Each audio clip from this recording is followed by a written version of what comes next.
Good evening and welcome. My name is Stephanie, and I'm here tonight hosting for The Novel Neighbor. We are an independently owned and operated bookstore located in St. Louis, Missouri. And tonight I am so excited because we are here to discuss an amazing new release from Stuart Turton. You may recognize Mr. Turton's name from his debut novel, The Deaths of Evelyn Hardcastle, if you're in the UK, or if you're in the US, The 7.5 Deaths of Evelyn Hardcastle. I am assured they are the same book, which won the Costa First Novel Award, and it has since been translated into over 30 languages. As you can imagine, this has created so much anticipation for his next novel, The Devil in the Dark Water, which I have right here. This involves murder on the high seas, a detective duo, and a demon who may or may not exist. Copies with signed book plates are available for order through us using the link that will pop on below. And so joining us from, I believe, London, please welcome Stuart Turton. Hey, everybody. Hello. Welcome, Stuart. Thank you so much for being with us tonight. How are you? I'm amazing, thanks very much. I'm going to apologise up front for this ridiculous mariner's beard, which I'm currently growing. It's a competition with my friend to see which one of us will blink first and shave. So it's got some ungodly proportions. How long have you been working on this? I think this is about 6 or 7 weeks now. Okay. It's getting really annoying. I think I'm going to break. I really hope he's not watching this feed and he can see how desperate I am to scrape this thing off my face. That he'll be like, oh, I only have a little bit longer. Well, he's a very stubborn man, so I have absolutely no clue whether every time I see him, he just acts like he's really enjoying having this mound of hair across his face. I don't know how people put up with this. It's so annoying. Have you gotten into all of the new things now, like beard oil and all the maintenance that goes into it, or are you purely just growing it? Oh, bless you for saying that when you can see clearly the morass that is happening on my face. This is just an untamed forest that I am letting spread wild across my facial landscape. It's just a mess. I'm just letting it grow in any direction it wants to go, on the assumption that my friend will break any day now, and I can just get myself straight to the barber and get it lopped off. I think now we're all going to be invested in your beard journey. I'm going to be checking Twitter to find out when you finally cave, or if your friend caves first. You should start your own hashtag for it. We don't even need to bother talking about the book anymore, do we? We just my weird friend and mine bets. This is not even the first one we've done. There's all sorts of ridiculous bets we've done in the past. This is just the most painful thus far. The most complicated. Well, I think it fits into your book perfectly, because now I'm imagining what it would have been like for you traveling on the same ship, and if you would have lasted, because I imagine there wasn't a lot of shaving from any of our characters, really. No, I mean, to be honest, the beard would have been the least of your problems on one of the ships. The ship my book is set on, apart from the demons and apart from the discomfort, I mean, everybody had to wash their clothes in their own urine after a while, which would have been pretty terrible. Disease would likely have killed you. There would have been so many cockroaches. I mean, so many mice, rats. Obviously, it just would have been hell in every conceivable metric. That's what made it so fun to write about, actually. Oh, I bet. I mean, so I'm sure some people watching have read about your book or have even read it already, but do you want to tell us even a little bit more for those who recognize your name or are tuning in and want to hear more about it? Oh, of course. I should point out, first of all, that for anybody who's not kind of aware of what the publishing journey is, for your first novel, you have to get your elevator pitch just nailed on, because you've got to take that to an agent and to a publisher, and it's really important. But then once you get your first book out of the way, you don't have to do it anymore. So my elevator pitch for my second novel is atrocious. It's terrible, because I've not had to use it for anything. So just bear with me if this goes on for the next 2 hours. So the book is set in 1634. And it's about a merchant galleon that's travelling from Batavia, which is now Jakarta, all the way back to Amsterdam. And it's carrying spices and it's carrying noble passengers and this cutthroat crew who man it. And it's an 8-month journey, but as soon as they set out to sea, really spooky, strange things begin to happen. So some of the animals are slaughtered, strange symbols appear around the decks, there's something on board, and all the evidence points to it being a demon. thankfully, the world's greatest detective is on board to sort of untangle it and work out what's going on before this demon kills somebody on the ship, which it's promised to do. Unfortunately, the detective's in shackles, like he's been thrown into a prison cell at the front of the ship. Nobody knows what he's done, including himself, so it's left to his sort of Watson-style sidekick to step up and solve the mystery in his stead. And that's kind of just, I mean, that is basically the first 15 pages of this book, and then it just shoots itself out of a cannon after that. Oh, yeah. I was immediately hooked before the ship had even left port. I was like, what is going on? Like, symbols, someone comes down in flames, not to give too much away, but I think you do such a great job of like immediately drawing the reader into life on this ship before it even really starts, honestly. Oh, thank you. Well, because the difficulty with this book is because it's historical fiction, you really need to set up, and it's got a big ensemble cast, you need to set everything up, and that takes about 100 pages just to tell everybody where they are in the world, what this period's like, what's important, what they're doing even, like what this ship is about. So as I was writing it, I was like, oh my God, this feels like the slowest start in history. So I had to pepper it with all these other things to try and make it the fastest start in history. So it's got that strange combination of go fast, go slow, but like hopefully all nicely smoothed out up into a ramp. And then once it really gets going, it hopefully really, really gets going. Oh, I definitely think so. I mean, as you mentioned, it's set in 1634, and your first book was set in the 1920s. So what was the research process for this, and how did that differ than your first time? Oh, it differed because there was research. My first book was set in the 20s, but it was an Agatha Christie kind of homage. So all I really did was reference Agatha Christie books and Agatha Christie time. So like just, and it was set, that book was meant to reference her entire writing career from the 20s up to like the 60s. But I knew those books intimately. I'd read them all back to back. I knew them all inside out. So I could just do that off the top of my head. And I just wrote a book that felt like it would fit anywhere in her canon. And then when I sat down to write this, it turns out I knew nothing about 1634, and I knew even less about 1634, like the Dutch East Indies or these ships or these people who would have been on it. So for my first book, 7.5 Deaths, I took about 3 months just to sort of plan it out because it was so intricate, so complicated. Whereas this one, I took 3 months of basically historical research and planning. I sort of combined the two things, and I made sure that the historical research was crucial to the way the plot unfolded. I didn't want this to be a contemporary murder mystery that just happened in 1634. So I wanted all my characters' attitudes to reflect the period.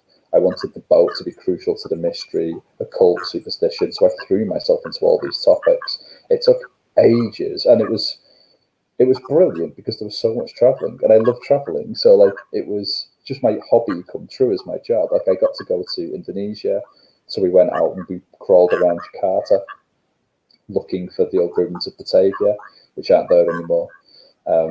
We went out to, the ship, and this idea came from a real life shipwreck that happened off the coast of Australia in 1629. And that's a truly brutal story that I can't go into too much because we'll all just slit our throats before the end of the night. It's awful. But like the pressy of it is that the ship was wrecked in 1629. They didn't know where, they drifted off course. The captain got most of the passengers and crew off the ship onto some islands, and then he went off to get help. Now, bear in mind, this is uncharted waters. It's celestial navigation. There's no navigational aids. He doesn't know where he's going. So he sets off to get help, and nobody thinks he's coming back. Unfortunately, he leaves the crew and the passengers in the care of a psychopath, probably the world's first documented psychopath. And by the time the captain gets back with help from Batavia, which is 30 days away, and he managed to come back. So 2.5 months later, he gets back. The psychopaths killed 125 people on these islands, and worse if you were a woman or a child. So horrible story, just truly horrible in its details. Yeah, it's really bad. But when I came across that story when I was 23, and it's haunted my every waking day since then. So I'm glad I get to sort of reflect it on other people and spread the pain. But I was fascinated by the ship. I was fascinated by the conditions and the world. I mean, the start is that 1 in 3 people who boarded one of these ships in 1629 would have died. They would not have come back on the voyage. And they kept coming because everyone was so desperate and there was riches to be made, or they were running away from something. like one of these ships in this period is a haunted house at sea, automatically. Like the tension, if a storm comes, they die. If illness springs up, they die. If they drift off course, they die. If the captain gets drunk one night, they probably die. Like it's brilliant in every conceivable way. It's the best place to put a book, and I knew I wanted to do it, but I couldn't write that story straight up. Like it's too sad. So I gutted it and stuffed the Sherlock Holmes mystery into the middle of it and kept the boat and kept the voyage and even kept some of the character traits. But what was brilliant was I discovered that the boat had been rebuilt. So the boat this is built on, they'd rebuilt it in Amsterdam using the original methods and the original sort of materials. And it's all there, and they sail it occasionally. And so if you go to Lelystad in Amsterdam, as soon as we can travel again, please everyone go there, and you can just wander around this boat that my book's set on, and you can sort of go beneath decks and you can see everywhere and everything that this book is set on. So I went out there and spent 2 days pestering people on that boat, and that's where the majority of the research came from. So it's a very long-winded answer to what was a relatively simple question. No, it was fascinating. I mean, yes, I now feel like you've shared the pain of that ship story, but with the world. But so fascinating. I mean, it brought to mind that, you know, for people who are watching at bookstores, you can often get an advanced copy. So how I've been reading your book is through the advanced copy that we received just in preparation for tonight's event. But then I pulled the actual hardcover, and I was so mad that I, you know, didn't have access to it, because I think that inside is just so cool. It's when I get it in front, and really helps you visualize, like if you're somebody like me who can't on my, I mean, you do a great job of being descriptive in telling the reader kind of the different parts of the ship and leading us through the story. But it was like so cool to open it up and be like, oh, here's like a whole diagram telling me exactly where these things are. Was that your idea, or how did that come about? Yeah, well, I had one for my first book, Deaths of Evelyn Hardcastle, 7.5 deaths are in the US. You got a half death.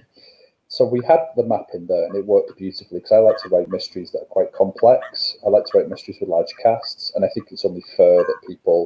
I want this to be a game. I felt like I grew up reading Agatha Christie novels. I felt that they were games. I felt they were board games, and we're playing. It's pieces on a board, and we play against each other. So by putting that map at the front kind of signals that this is a board game. Like, I want you to have all the information at your disposal. I don't want to hide anything from you apart from the obvious surprises in the book. So we did it for 7.5 deaths, and it worked really well, and it gave people a frame of reference to keep up with this large cast. And because I had another large cast, it seemed obvious that I would do it again. And then when we started, because I drew my own map of the ship, basically like in crayon, like I'm a child when it comes to draw. I'm awful. It was the worst looking thing. But you could already see how awesome it would be to open a book with that kind of thing. Like, I could never have imagined what Emily Ficini is the artist who created that. And I could never have imagined what she would do with that and how glorious it would look. But again, it's just that idea that I want people to fall into these books completely and just to feel every detail of the book and the atmosphere. I want you to feel like you can reach out and touch things. And when you're describing a boat in 1634, I'm going to end up using terms that aren't obvious to most people, a mizzen-mast and all these things. And I try in the text to kind of roughly explain what they are. But I can't trust, and I can't do it every time, to keep going back in the text and being like, by the way, do you know the mizzen-mast? That's still this thing that does this thing. So the book doubles as a primer as well for sort of nautical terminology, and I try to keep it to the bare minimum, but there's some in there. And just going back to that, it's all at once, a sort of like an index and a passenger manifest and a map, and it just serves all these wonderful. And there's also a lot of like Easter eggs built into it as well, if you look at it very, very carefully. Oh, okay. Yeah, it's awesome. Yeah. I was going to ask if that was actually something I was going to inquire, if there were like little Easter eggs throughout that the reader should especially be ready for, that they might not notice otherwise unless they're looking for them. And it sounds like there are. Yeah, there always are my books. I like them to be really interwoven and really, they're always built. I say this, no one ever believes me until they read the books twice, but they're built for the second read through. So the first read through is it's a fun adventure romp, like both books are. By the time you get to the second read through, hopefully you start noticing the people talking about the things that will help you solve the mystery. And there's a line in each book. In 7 Deaths there was one, and in this book there's one.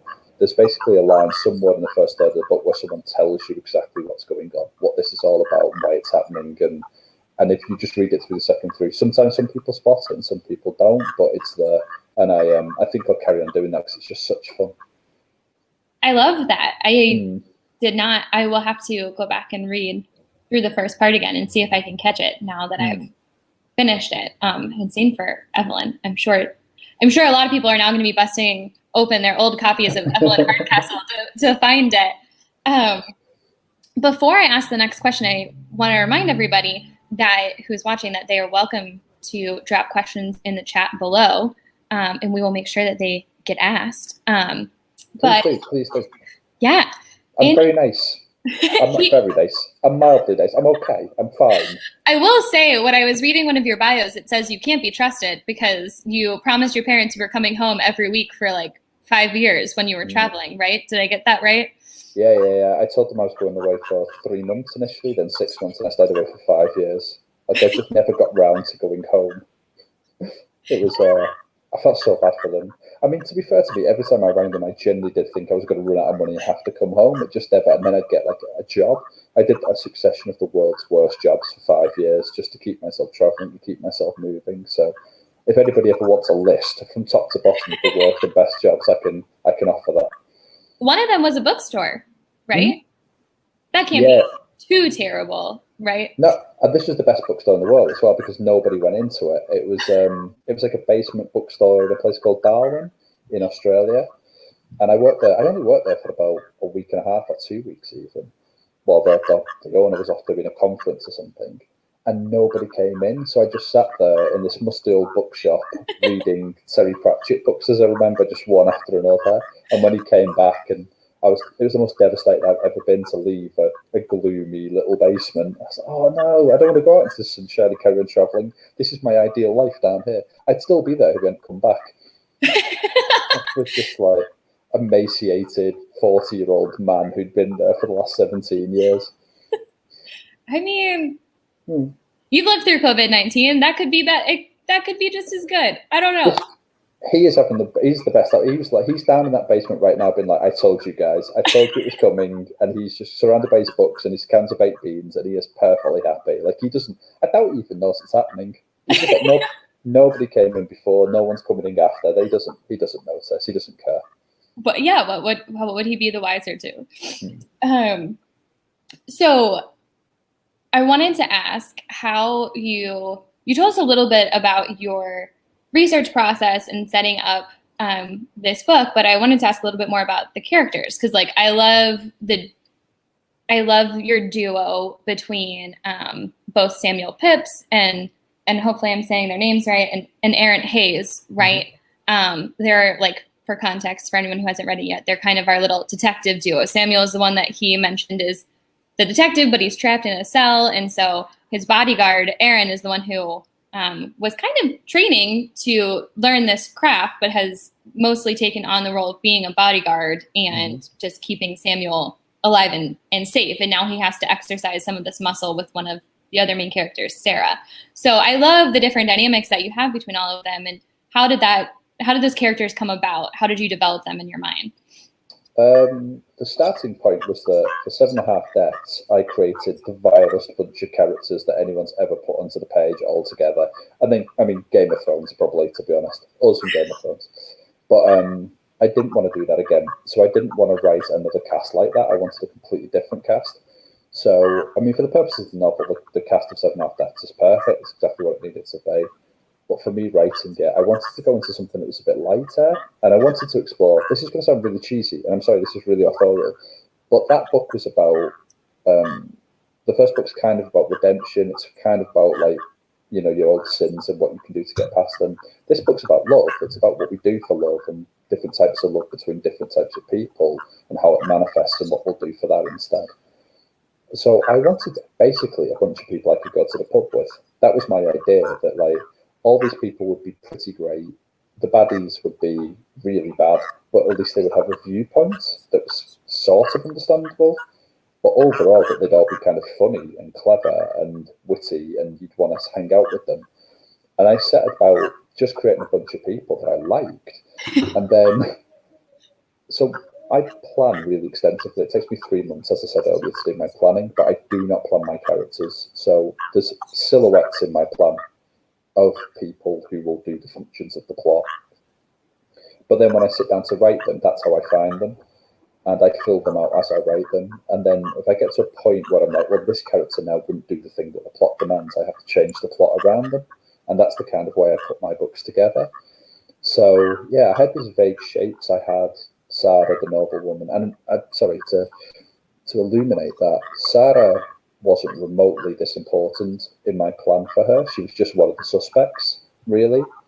She was just she wasn't background. She was a bit more important than the other suspects, but she wasn't one of the trained detectives, which is effectively what she became. But as I was writing that book, she was the most interesting thing on the page. Any page she was on, she was the most interesting thing. And she wanted more of the novel. And it's exactly her arc in the story. The way she is in the story, where she wants to investigate this mystery, she wants to get away from her husband's shackles, she wants to be part of this group.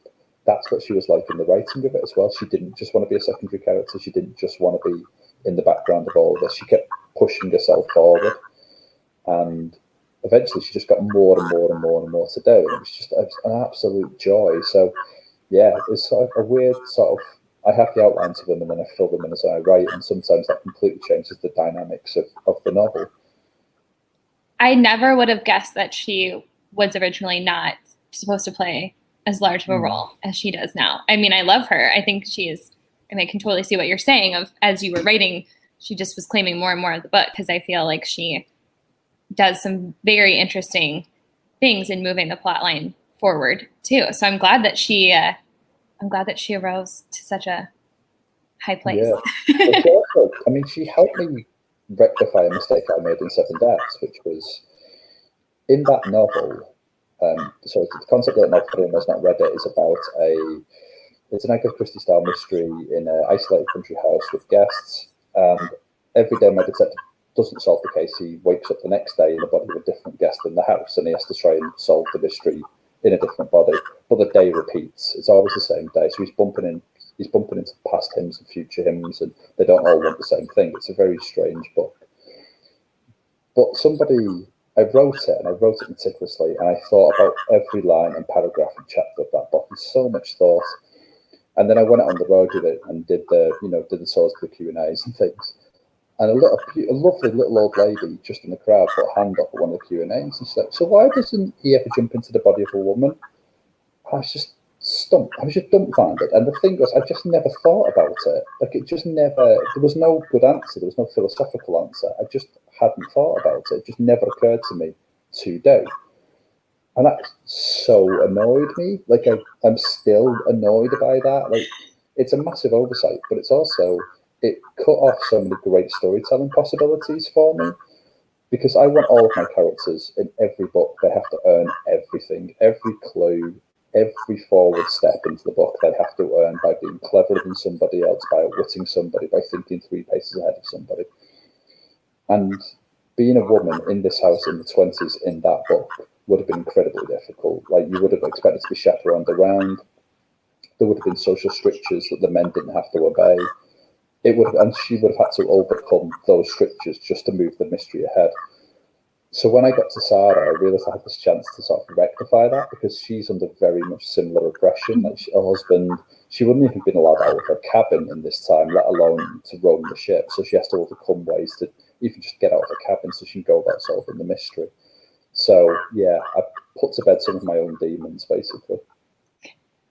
I love knowing that now. That makes so much sense. Yes, I loved the different ways that, again, I don't want to reveal any spoilers, but especially like the first time that she is able to bring someone to her to get answers that she is looking for. I loved the different ways that you had to see them exercise different muscles. You know, Aaron is like strong and like kind of go around and do whatever he wants in my mind. And then Sarah has to get answers in a different way. Yeah. So I appreciate that. Well, I like the idea that all the characters are sort of like, they're strong in one way and slightly hobbled in other ways. So like, Sammy Pipps is my Sherlock Holmes of the piece. Like, he is this incredible deductive mind, but he is in shackles. He is a prisoner.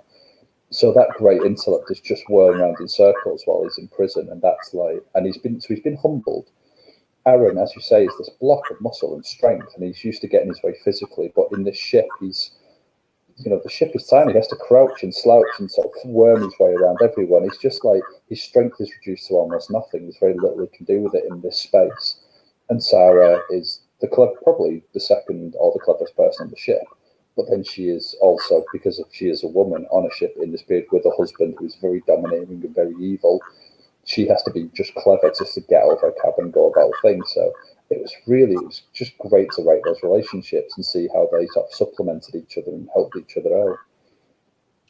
Well, and we have a question from the audience, and you just mentioned, so we've mentioned Agatha Christie, and then you just mentioned Sherlock Holmes, which I was wondering if that was like kind of how you were thinking of Sammy Pitts sometimes. Are there any other mystery books that inspired you? And also, what other mystery novels do you recommend for people who love this kind of whodunit, deductive reasoning type novel?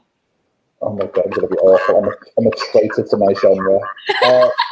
I don't actually read a lot of crime genre. I don't read a lot of crime fiction. So what happened is my reading habits were, I read all the Agatha Christie's between about 8 and 10. And I'm an obsessive reader. So if I find an author I like, I read everything by that author. So it was Agatha Christie first, and then Sherlock Holmes. So I was the same. I was looking for that same fix, and I went to Conan Doyle and started reading through Sherlock Holmes. And I didn't like Sherlock Holmes very much. I don't like him as a character. I think he's a tool. I really like the adventures. I really like Watson. I hate Sherlock Holmes, which is probably why I humble my version of him in my books. Like, I do take my revenge, my own. I mess with it in my own ways. But then, I got into things like Stephen King and Raymond Chandler. I read a lot of Raymond Chandler and Dashiell Hammett. And that's it. That was where my crime genre knowledge ends. But what happened is, reading those Agatha Christie's, I just wanted to write one of those novels. That's how this started. Like, I didn't want to be a novelist. I had no intention to write more than one novel. I just wanted to write a book the way she wrote those books. I loved them so much. 8 years old, I knew what I wanted to do with my life. But in a very small slice, it was like, I will write one of those books at some point. And I tried it when I was 21. It was garbage. It was the worst mess I've made. It's just awful. So I put it in a drawer and walked away and became a journalist and got on with the rest of my life and returned to the idea when I was 36. But I never wanted to be a crime novelist, really. Like, it wasn't a thing that I was thinking. I just wanted to write an Agatha Christie book. So I did that, and then I was offered the opportunity to write a second novel, and then the devil, as I said, the boat was in my head, so this is what I did next. So I can't pretend that I'm massively au fait with the genre, but so I'm like anyone else. My suggestions are the most obvious suggestions. Like, I really love, I still love Raymond Chandler novels, I still love Agatha Christie novels, and I still love Sherlock Holmes novels. So just go and read all of those, would be, if you haven't already. And if you have, I'm sorry, I'm hopeless. I can't. It's terrible. Well, and I will say, if people also find Sherlock Holmes a little bit arrogant, like you were saying, it's a middle grade novel, but I don't know if you've heard about Enola Holmes, which had a Netflix movie come out. And I feel like people have been like, oh, this is what I was looking for if I like don't love him, but I love the idea of these. So it's very, I love your suggestions, in short. Even though Sherlock can be, I agree, but I still remember the first time I read one of his books when I was younger. One of the books about him, I guess. I can't treat Sherlock Holmes like he's not there, but I did, however, read a year ago a series, a murder, most unladylike murder. That's a series, and they are wonderful. So also those. Okay. I don't have the proper title. Sorry, but they're really good whodunits, and they're two teenage girls in a boarding school who have to solve a mystery in their boarding school, but it does all the things that a proper Agatha Christie story does, and with really great characters. So there's a series of those as well. I love that suggestion.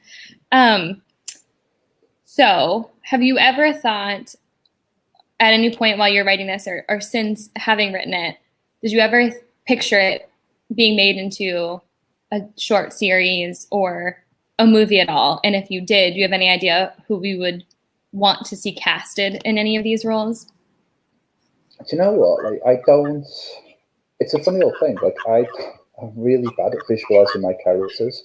Like, I don't know, even now I couldn't really tell you what the faces are for any character I've ever written, because there's a famous story in 7.5 Deaths where at the end, one of the protagonists, who's been wearing a mask the entire time, kind of takes the mask off and reveals himself for the first time. And in the space of 2 paragraphs on the same page, he runs his hand through his like curly hair or whatever it was, and then runs his hand 2 paragraphs later over his bald scalp.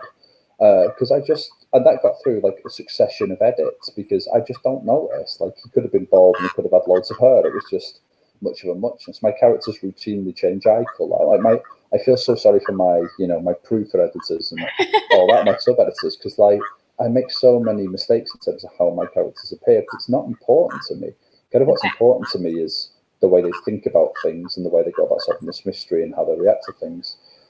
I've said before that if this ever got turned into, and there is some interest in getting it turned into something, I can't say too much at the moment, but I would like the cast to be the ugliest cast that had ever been put on screen, because this period people would not have been an attractive people. They would not have, by modern standards, we would not have been like, there's the greatest beauty of her day, or listen to your handsome fellow. That's not that. They would have had slightly black teeth and bad breath and very dirty hair, and we would not have thought these are terribly hygienic people.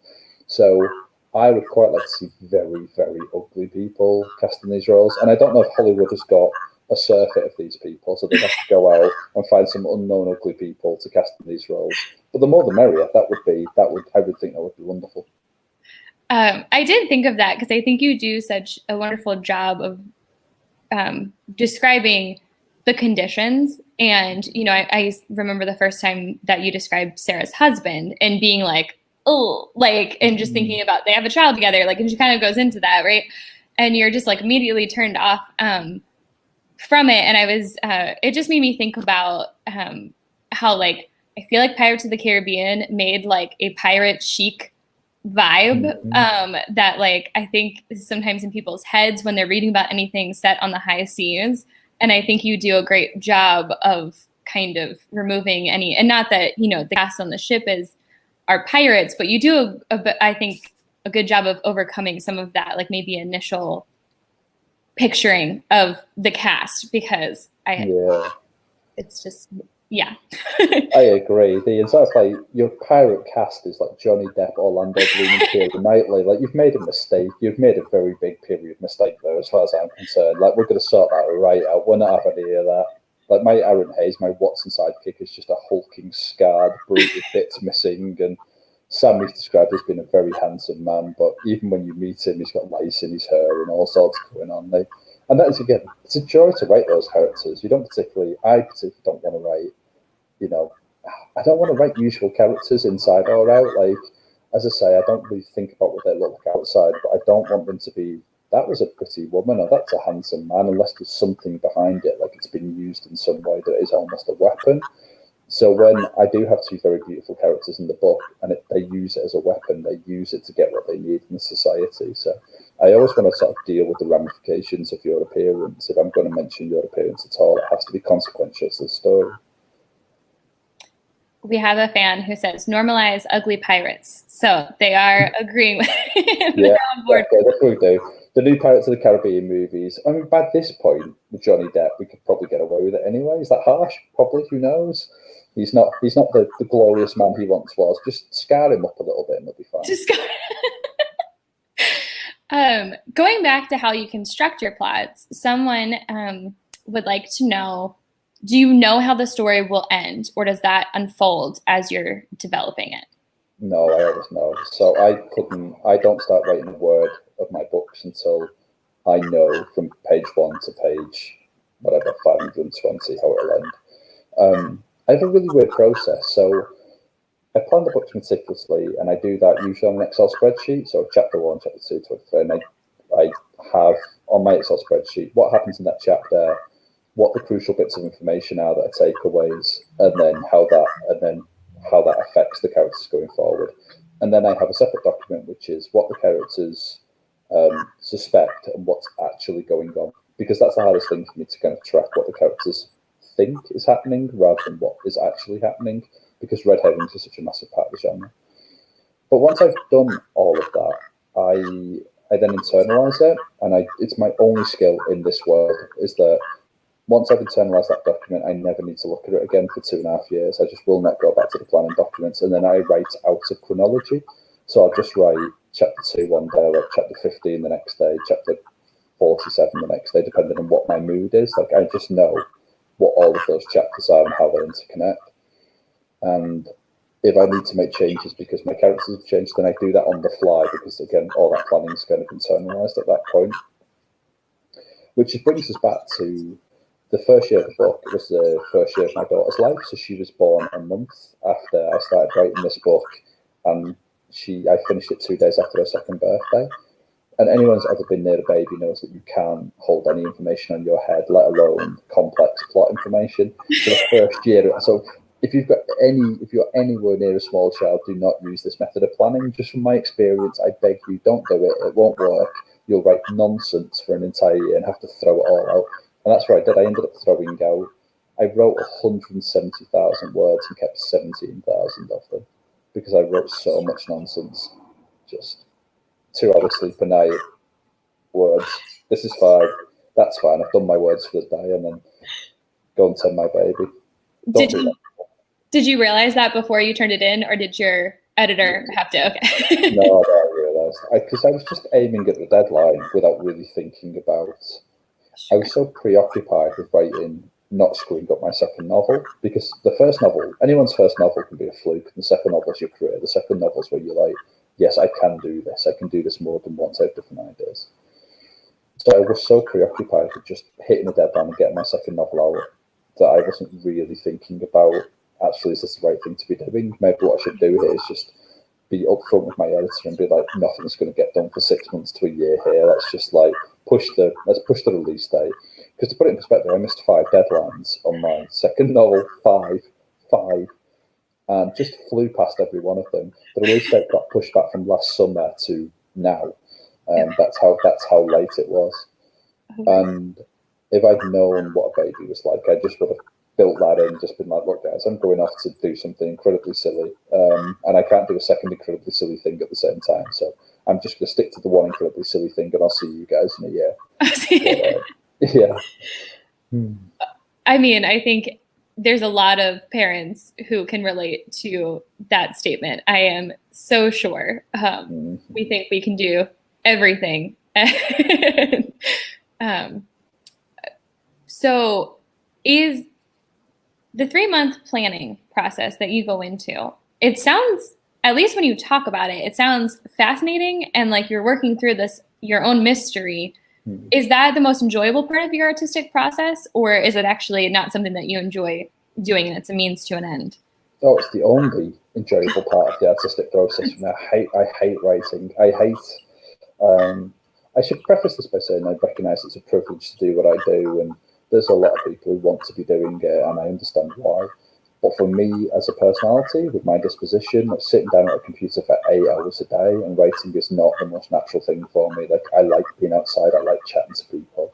I used to be a journalist. I really enjoyed being a journalist and interviewing people from all different walks of life about different topics and having to learn about different things every couple of weeks. I like being outside, I like being up mountains, I like being in the forests, I like all that sort of stuff. So I find it really, really tough to sit down at a computer screen every day. But the planning is just this mental problem for 3 months. Like, I usually start with conceit, so I usually know what I want to do. Like for this one, I knew it was going to be a Sherlock Holmes style mystery on a boat. And I knew, because of the period, that I wanted a demon. And then the initial hook was, well, what if a demon was the suspect? Like, what if that was part of, like, amongst other suspects, as you would have in an Agatha Christie novel, what if just amongst them there was a demon? Like, how would the story play out? So I had that hook, and then I started thinking about an impossible murder, because I love impossible murders at the centre of books, and murders that don't even look like they could have been committed, let alone who committed them. So then I started coming up with that stuff, and then I worked backwards from that, trying to work out who would commit that crime in that way, why would it look that way, how would you solve it, blah, blah, blah. And that's just 3 months of absolute joy. And as I said, like, I was doing my historical research at the same time, so I was traveling. So I was trying to work through these problems while also climbing around boats in Amsterdam and being in Indonesia and doing all these other great things. and then you get it, and I sussed it all out, and the plant's entirely done, and you just stare at it and just like, oh, now I've got to write it. Marvelous. And then that's it. 2.5 years later, you've got a book. Well, I think that's really great to hear, because I'm sure there's a lot of people who are interested in storytelling, but think that they can't become an author because they don't enjoy sitting down and writing it. I think that's like a common misconception. Oh, it's strange, because I think like 97% of people on this planet don't enjoy their job. Like, I'm pretty sure that is like there's very few people who are very fortunate enough to like every single day of their job, or even like their job in the first place. I like my job, I should say. Like, I do like what I do because, well, I get books out of it, and I get to create things, and I'm also terrible at like being told what to do and having a boss and stuff. So this is really ideal for me. But there are going to be days, long days, where you don't speak to anybody, where you're on chapter 50 of a 75 chapter book, and you're nowhere near the end, and it's just a yawning expanse of writing ahead of you, and what you've written that day has been terrible. That is the job for me. It's not the actual act of putting words on the page. It's not the act of coming up with the perfect metaphor. It's not the act of editing the book. It's being able to sit there on that dreary Wednesday, knowing that you've got another 1.5 years of this ahead of you, and just still be able to do it the next day. That is like, I think that is the bit of being an author that you can either find in yourself and do, or you can't, and you can't. So knowing that, how has COVID-19 affected your writing process, or has it affected your writing process at all? I mean, I'm sure, I don't know what you're working on, but I'm sure it's affected your traveling and ability to plan for that. But how else has it impacted you? Not at all, sadly. We're one of those very lucky people that we live in a bit of England that's not been hugely put out by this. We had a big lockdown here. So my child had to come out of childcare for 3 months, and we had to take care of her. That turned out to be wonderful. Like, I didn't think it would be, because me and my wife have pretty full-on jobs. We work a lot, we work long hours, and trying to do that while looking after our child full-time seemed impossible. But we just took it. I took half a day, my wife took half a day, and we got to know our daughter in a way that we hadn't since she'd gone to childcare. So that was brilliant. We had a really good time with her. It gave me some time away from my profession as well. It gave me some time to sort of reflect on what I was doing, what I was going. So actually, in that case, it was a bit of a blessing for me. And then when she went back to childcare, I was able to come back at my job with like a sort of a few renewed energy and renewed focus. And it's really strange. I know so many people have died, and it's so sad. But for me, it was like, it worked out quite well. And it's awful to say, but it is true. So, and here, where I live, everyone's kind of carrying on like nothing much has changed. We have to wear masks, and it's one in and one out of the coffee shop, but we can still get coffee, and everything's much of a muchness. So, God, I wish I could say there was more. I wish I had a better answer for it, but truthfully, it hasn't really affected us at all. I mean, I love that reframe of, and obviously it's a privilege to be able to kind of, you acknowledge that, but it's kind of nice to hear like something positive of like spending more time with or spending time that you wouldn't have, not more, but I guess more, but spending Definitely time that you wouldn't have otherwise had with your daughter. Yeah, well, it's an automatic thing, isn't it? I think when my daughter was old enough to go into childcare, we put her into childcare because we had to go back to work, and it's good to be in work because you can pay the bills and you don't get kicked out of your home. Exactly. But you don't really think about the time you're losing with your child, because it's just a thing that has to be done. So we noticed that in a way we weren't really, when we got her back again and we started getting to know her again, we realised how much we were kind of missing, because she was doing a lot of this developing away from us, because she's in for long hours. We put her in at 8:30 in the morning, she comes home at 5:30. That's a lot of time away from us. It's a lot of development away from us. And it was really nice to spend a couple of hours with her in the night and have the weekends, but those big chunks of the day when she's doing funny things, we were missing out on, and having that time with her, we got to see those things. So yeah, it was really, really nice. And it's kind of, yeah, as I said earlier, I think it's weirdly for us, it turned out to be a bit of a blessing. And I'm sure in terms of writing process, that will change me, because you carry everything, right? As an author, as a writer, everything gets swallowed inside you when you take it, and it comes out somewhere. So that this relationship with my daughter, the way I feel towards her, that change that's happened, that's going to turn up in some relationship, in some book, somewhere down the line. It has to. Absolutely. Aside from spending time with your daughter, did you develop any new hobbies during COVID-19? There wasn't time for my old hobbies. There was my parents, because we went to stay with my parents for a little bit. They bought a trampoline to entertain my daughter and my niece. So I spent a lot of time on that trampoline, pushing the kids off it so I could get onto it. So, I mean, I don't want to toot my own horn, but I'm a pretty solid trampolinist at this point. I don't know if that counts, but honestly, my 360-degree spin is a thing of absolute beauty. Oh, that totally counts. I imagine there's going to be a whole new range of parents who have that skill too, because trampolines were sold out here.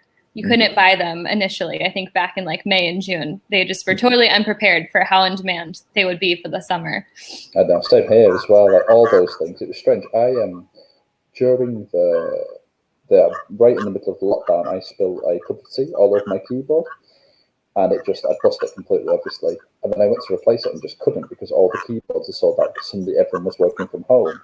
Yeah. And I could not get a keyboard for love nor money because I had a desktop PC. So it was just a very strange thing to think about, these things that we'd all taken for granted and were just suddenly sold out of. Not like webcams. I couldn't get a webcam for ages.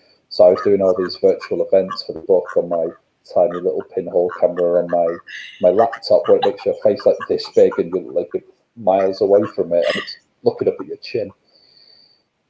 Oh my goodness.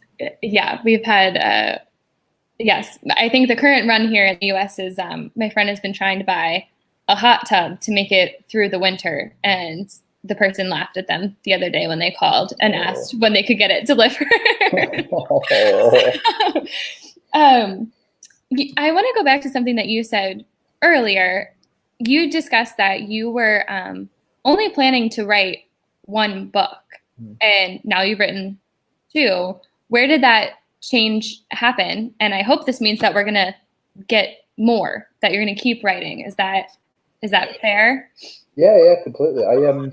The change happened when my publisher offered me a 2-book contract rather than a 1-book contract, to be brutally honest. So, I mean, that's just the way it happens. It was just the business of it. I never took it for granted that when I finished writing 7 Deaths, I wasn't even sure that it was publishable, let alone a good book. Like, I had no confidence in it, because I'd spent too long in it. I'd spent 2.5 years working on that book at that point. I didn't know if it was any good. I didn't know if it hung together.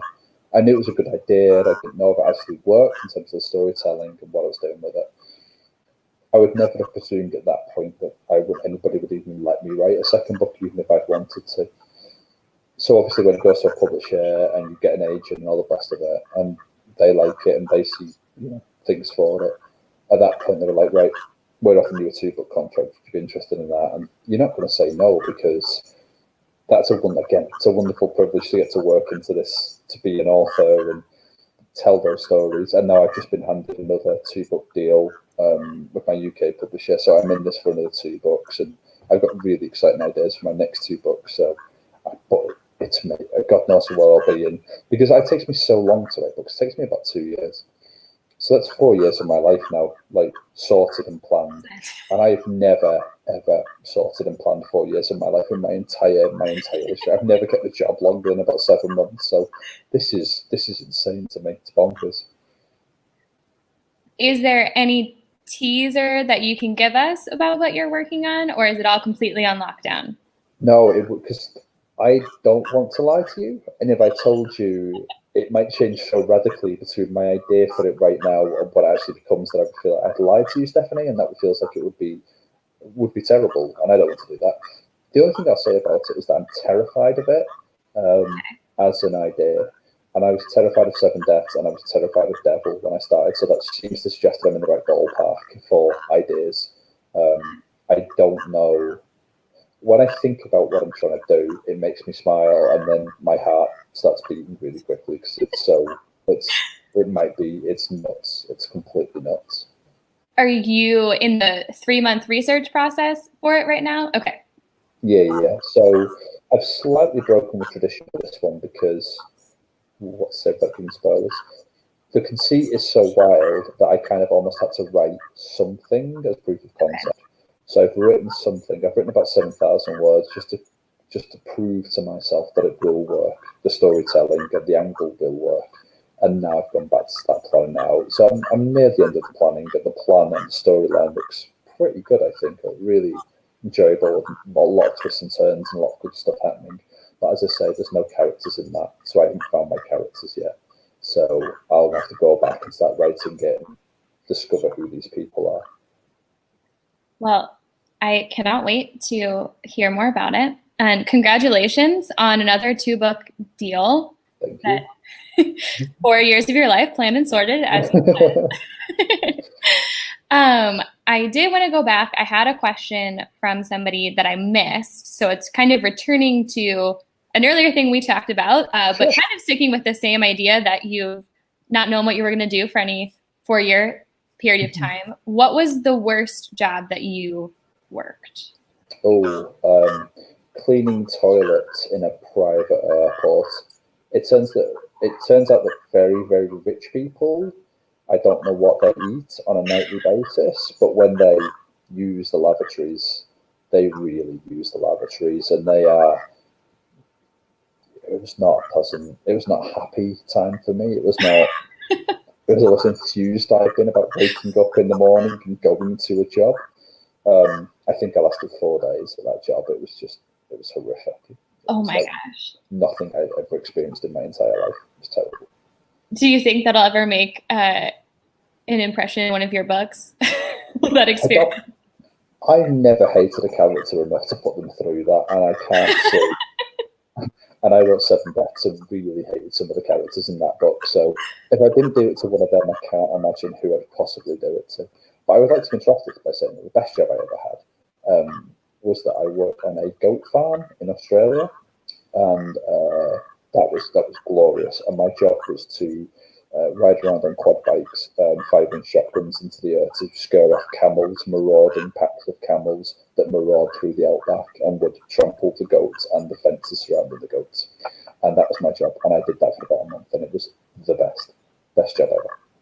That sounds fascinating. I didn't know this was a job that you could obtain. Oh, well, the biggest wild camel herd in the world is in Australia, which is I didn't know this because they've just been left out in the outback to breed, so they're all just out there. There's just hundreds of thousands of that, and they cull them periodically. So I didn't know that. And then then they just sweep around the outback, and there's loads of farms in the outback, and these camels, so they have helicopters that circle around overhead, keeping an eye out for these marauding packs of camels, and then they have people like me on quad bikes with shotguns. I should point out that I never shot a shotgun at a camel. That was not in my job description. I had to fire it into the air to scare the camels off. I don't want it going out about me that Stu used to shoot camels in the outback, because that sounds like a particularly horrific story. Just to set the record straight. I don't know if you know this about St. Louis, but we are very into trivia. And so I feel like you've just given me 2 major stories tonight that could make their way into a trivia question anytime, from beginning to end, starting with our ship and the psychopath, and then this knowing that I never would have guessed that the wild herd of camels is in Australia. Thank you. I could also give you another fact while we're on the line, if you'd like, that I came across quite recently. Yes. Nothing to do anything. But, so apparently battleships in the First World War, we all think of them as being battleship grey, but actually they were covered in zebra stripes. Like the entire UK and a bit of the US fleet was covered in, and it was called dazzle camouflage. And they actually went out and said, this is the entire fleet. This wasn't, and this lasted from all the way through the First World War into apparently early into the Second World War. Dazzle camouflage, black and white stripes. And the idea was that because they were all, discordant, you would see them in the distance. The idea wasn't to hide the ship, it was to confuse its attacker as to what direction the ship was going and what speed it was going, so they couldn't trail fire on it. So yes, and apparently this was the entire fleet, all the ships. So they used to sail out in the First World War, and when they were attacking each other, they were covered in zebra stripes. How good is that? Yeah, that's a great factoid to have in my back pocket. Sorry, world changing. Well, I know that it is basically almost midnight, right, for you? I thank you so much for joining us and putting up with us so late into your evening. We really appreciate it. It's been a pleasure. Thank you for having me. I appreciate it. I want to do one last plug. So this is the book. And again, you can order it from the Novel Neighbor, and we'll give you, people often have asked what a signed book plate is. This is what it is, his authentic signature, and it's a sticker. So you can put it inside the book, you can put it wherever. Sometimes I met somebody the other day who does not put them inside the book because they feel like that is damaging the book, and we respect all decisions. To be fair, with my signature, that is actually true. That is a squiggle rather than a signature, and I apologize to everybody who ends up with one. It's a beautiful signature. Well, any final comments? Only that it's been lovely, and thank you, genuinely, thank you for having me tonight. I really, really do appreciate it, and thank you everybody on the other side of this for putting up with me. Yes, thank you so much, everyone.